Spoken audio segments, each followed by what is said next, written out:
Okay, guys, so today I want to talk a little bit more about house hacking in the Seattle market. I actually get a lot of interest from my website of people who are looking for investments and a smart way to enter the Seattle market. I've done some other videos about investing in Seattle, shoreline here where I live, and just the difficulty of doing it because of the negative cash flow situation. So it's one thing if you're a high income earner, maybe you're a doctor, you're an IT guy, you've got a lot of money coming in and you need that tax write-off. And so it's okay to lose a little bit of money every month because you're making it up in appreciation. I've got another video on that, but that is not for everybody. And it's certainly a difficult place to start.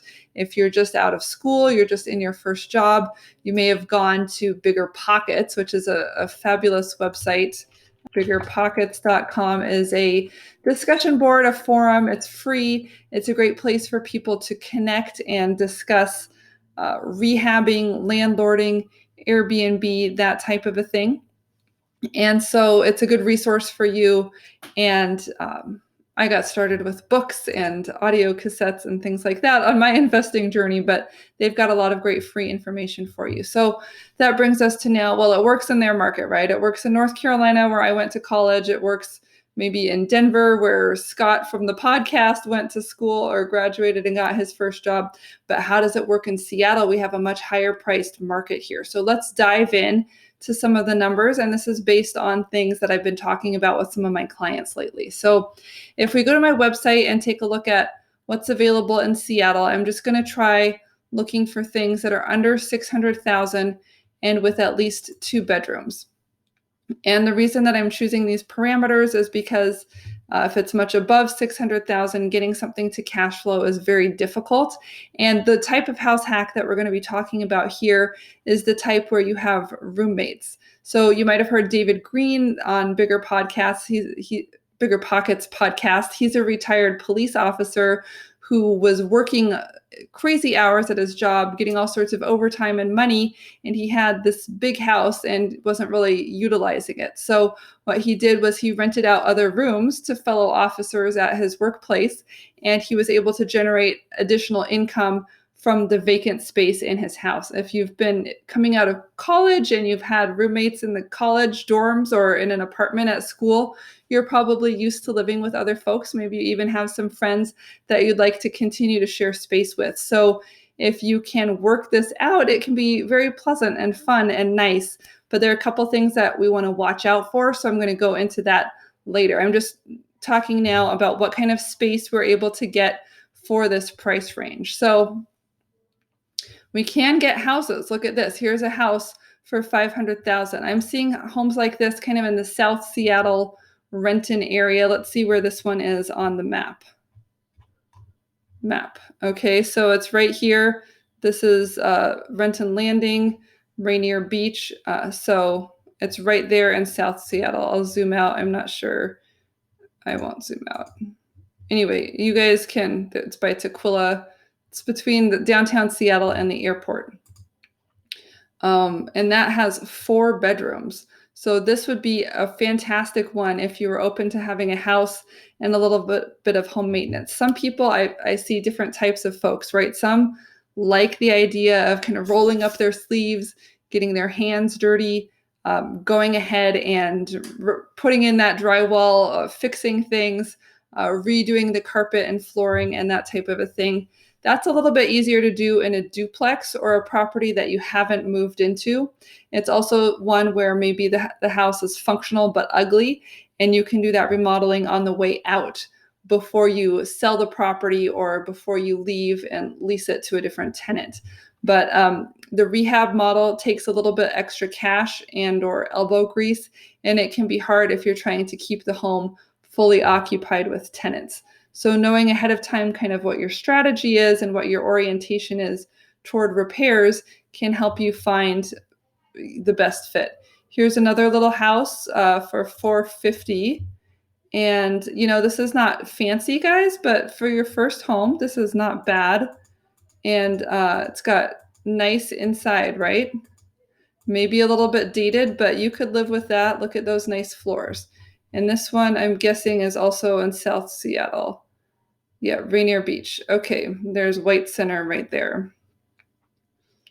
So let's look at this compared to something like a condo. So here's a condo. This is a $600,000 condo, and it's pretty nice as well. This is a 3-bedroom. And so what are your payments going to be on something like this? Well, let's say 600,000 is your max. You can go here into the calculator and you can decide what your down payment is going to be. Now, I will put you in touch with a lender if you'd like a recommendation, or you can obviously choose your own lender. But most folks are not going in with a full 20% down in the Seattle market. It's a lot of cash. The higher your down payment, the lower your payments will be each month. So if you do have cash, or you're getting a gift or an inheritance, or your parents are helping or anything like that, then that can be a good way to go to reduce your monthly responsibility. But let's just say you're going in with 5% down, and this is the remaining mortgage balance. You will also need some cash for your closing costs. So don't use all of your cash for your down payment. You're going to want some to pay, all of the closing costs basically for your loan and all of that. And then the bank doesn't want you to have $0 in the bank when you close on this property. So you'll need to keep some cash reserves as well. Now, right now, interest rates are super low. I'm going to put in 4% as a placeholder there. I think they'll be going up over time. And now someone today was asking me how long of a loan term they should get. Dave Ramsey says 15 years is a great loan term, but in our high-priced market, that can make your monthly payment very high, and that creates some extra risk if you lost your job or lost a tenant or something like that. You'd be out quite a bit of money each month. Now, if you go to 30 years, which is what most people do, you're going to have a much lower payment, and if something were to go sideways, it would be a little bit easier to cover that payment while you searched for a new tenant or got a new job or something like that. So this mortgage calculator is giving us our principal and interest. That's what we owe to the bank. But you also have some additional fees that you need to pay. So one is property insurance. And in many cases with a condominium, that'll be covered in the homeowners association. The homeowners association might also cover some of your utilities like water and sewer, that type of a thing. And then you'll also need to take a look at your property taxes. Now, I've pulled up a different property because the last one was new construction and it didn't include all the information that I wanted to show you. But here, if you scroll down, you'll see what the property taxes are. This in case a little over $3,000. This is an annual fee, and it's typically split up into 2 monthly payments by the county. So if it were $3,000 per year, you'd pay $1,500 in April and $1,500 in October. If you have a bank, typically they will roll that into your monthly payment so that you don't have to worry about budgeting for it. The bank budgets it for you, and you just pay them the same amount each month, so it's a little bit easier for you to plan. The HOA is the homeowners association. This is the rules, the operators of the condominium development, and these fees cover different things in different buildings. So for example, if you're in a building with a lot of shared community space, a pool, a rec room, a hot tub, a rooftop garden, a TV room, all those sorts of amenities are going to be paid for by your homeowners association dues. They also get to budget for all of the maintenance for the property. So when the building needs a new roof, or it needs to have a new parking lot paving done, or it needs new siding or new paint, new windows, those types of things are going to be covered by the homeowners association, and you would have to pay for them anyway if you lived in a freestanding house. You just might not budget for it each month. You might have to pay it all in one chunk down the road. So it's just something to be aware of, that's part of what you pay for in a condominium, and it's just structured a little bit differently than a home. So let's say you got this place. This is a 2-bedroom condominium unit in Seattle, and the price is $340,000. So if you go in here and you put in your loan terms, you can actually get a pretty reasonable monthly payment. So we're going to start at $1,500 a month. Then we're going to add in $400 a month for this HOA. And then this is going to be, let's just call it $300 a month to make it easy. So that's 19. So that brings us to $2,200 per month for your monthly payment. So if you were in there with a roommate, you might each be able to pay about $1,100 per month for your share of the space. And you could be in there earning equity and building up, building up equity over time and reducing your cost to live. If you lived there by yourself, it would cost more. And even if you rented a place, you might rent something for just about that much or possibly more. Plus, as a homeowner, there are some tax benefits. And then when you leave, it's something that you can sell and you benefit from that, or you can keep and you could continue to rent it out to somebody else who was going to rent either one of the rooms or the whole property. So if you did have a property manager, you would pay a 10% of the income. So let's say this unit was able to rent out for $2,500 per month. You would pay $250 per month to your property manager, and you could be out of state, living in a different location in a different country, and everything would be getting taken care of. That's what I do with a lot of my out-of-state rentals, and it works very well. It's a little bit easier than having to run over there when you need to show a property. If that's not your main job, it can be kind of inconvenient.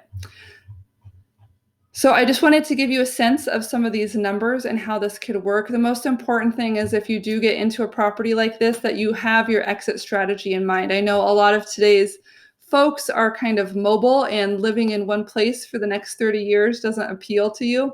So if you did get into a property like this, I always recommend, if you're not planning to hold it for at least 5 years, it probably doesn't make sense. There are enough transaction costs with the sale of the property that you're just not going to make a lot of money if you have to resell again quickly to relocate. So either plan to hold on to it for a while or don't get in.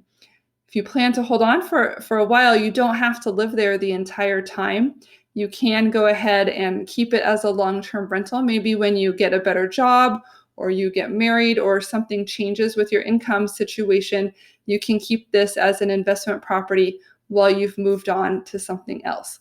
Now, one more thing to keep in mind is that some of these condominiums do have rental caps. That means they don't want too many of the units to be rented out. Sometimes banks or the other folks living there are afraid that a condominium development full of tenants will lower the property value.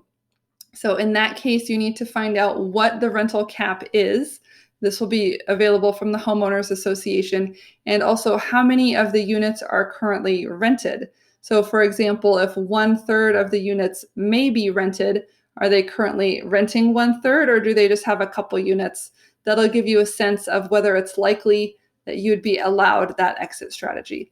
Likewise, some condos now have become aware of Airbnb and have explicit rules that make it illegal to do short-term rentals of less than a month, for example. So even if you had a great location for your condo, if you wanted people coming in and out of there all the time because it was a vacation rental or something like that, that may not be allowed by the Homeowners Association. So it's another important due diligence item to take a look at.